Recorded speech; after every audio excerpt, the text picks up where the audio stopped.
മുത്തുനബിയുടെ ഘനഗഹനമായ വ്യക്തിവൈശിഷ്ട്യങ്ങൾ രുചിച്ചറിഞ്ഞ അന്വേഷണ കുതകികളെല്ലാം ആ വ്യക്തിപ്രഭാവത്തിന്റെ ജനനാനുബന്ധ സംഭവ വികാസങ്ങളിലും അവിടത്തെ ജീവിത വിലാസങ്ങളിലും ഉറച്ചു വിശ്വസിച്ചവരായിരുന്നു. പക്ഷേ ഇസ്ലാമിന്റെ മൊത്തക്കുത്തക അവകാശപ്പെടുന്ന മുജാഹിദ് തണ്ടുതുരപ്പന്മാർ പറയുന്നു, നബിയുടെ ജന്മദിനത്തിന് ഒരു കടുകുമണിയുടെ പുണ്യം പോലുമില്ലെന്ന്. ഞാൻ വളരെ ലളിതമായി, ഒരു കല്ല് നിങ്ങൾ റോട്ടിൽ നിന്ന് നീക്കുന്നു, അതിന്റെ പുണ്യം പോലുമില്ല നബിദിനത്തിന്. ഒന്നുകൂടെ പറയാ, ഒരു ചെറിയ കല്ല് റോട്ടിൽ നിന്ന് അങ്ങോട്ട് നീക്കുന്നതിന്റെ പുണ്യം പോലും ഇല്ല ജന്മദിനത്തിന്, റസൂലിന്റെ ജന്മദിനത്തിന്. ഇനി ഒന്നുകൂടെ ക്ലിയറായി പറയാം, ഒരു നഖം വെട്ടിക്കളയുന്നതിന്റെ പുണ്യം പോലുമില്ല. മനസ്സിലായോ? ഒരാളെ നോക്കി അസ്സലാമു അലൈക്കും എന്ന് പറയുന്നതിന്റെ പുണ്യം പോലുമില്ല. ഒരാളെ നോക്കി ഒന്ന് ചിരിക്കുന്ന പുണ്യം പോലുമില്ല. ഇനി അതിൽ ചെറുതായിട്ട് എന്തേ അതും ഒരു കടുകുമണിയോളം നിങ്ങൾ ചെയ്യുന്ന നന്മ ഉണ്ടല്ലോ, അത്ര പോലും പുണ്യമില്ല നബിയുടെ ജന്മദിനത്തിന് ഇസ്ലാമിൽ. ഏത് ഇസ്ലാമിലാണോ നിങ്ങളുടെ മുത്തപ്പന്മാരായ കെ എം മൗലവിക്ക് തിരിയാത്ത ഇസ്ലാം? കെ എം മൗലവി ജന്മദിനം നടത്തിയില്ലേ?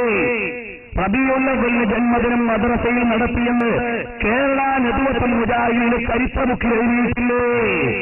അന്ന് നിങ്ങളുടെ മതം എവിടെ പോയിരുന്നു? എനക്കൂടി ഒരു കാര്യം ഞാൻ പറയാൻ ഉദ്ദേശിക്കുന്നു. ജമാഅത്തെ ഇസ്ലാമിക്കാരന് പത്രമുണ്ട്, മാധ്യമം. ആറ്റുകാൽ പൊങ്കാല എഴുതിയ തൗഹീദ് പഠിക്കൂല, ഓണം എഴുതിയ തൗഹീദ് പഠിക്കൂല, ഇനി ശബരിമലയിലെ ഉത്സവം എഴുതിയാലും തൗഹീദ് വരാറില്ല. ഇന്ന് നബിദിനമാണെന്ന് എഴുതിയാൽ മാധ്യമക്കാരന്റെ തൗഹീദ് പഠിക്കും. എവിടുന്ന് കിട്ടിയ തൗഹീദാണ്? ലോകത്ത് സൂര്യൻ ഉദിച്ചതിൽ വെച്ച് ഏറ്റവും നല്ല ദിവസം ഏതാണ്? നബിദിനങ്ങൾ ജീവിച്ച ദിവസങ്ങളാണ്.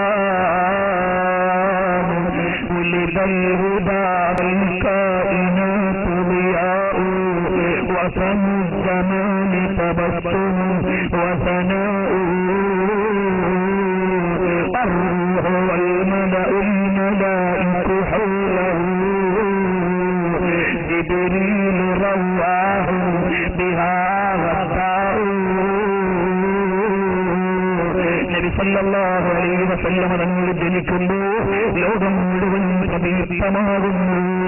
രാവിലെയും വൈകുന്നേരവും ജിബ്രീൽ അലൈഹിസ്സലാം വരുന്നു, മലായികത്ത് സന്തോഷിക്കുന്നു. അങ്ങനത്തെ ദിവസമാണ് ലോകം മുഴുവനും സന്തോഷിച്ചു പോയി. സ്വർഗം അലങ്കരിക്കപ്പെട്ടു പോയി. ലോകത്തുള്ള ബിംബാരാധകരുടെ ബിംബങ്ങൾ മറിഞ്ഞുപോയി. ഇതൊക്കെ ഇമാങ്ങൾ അടയാളപ്പെടുത്തി.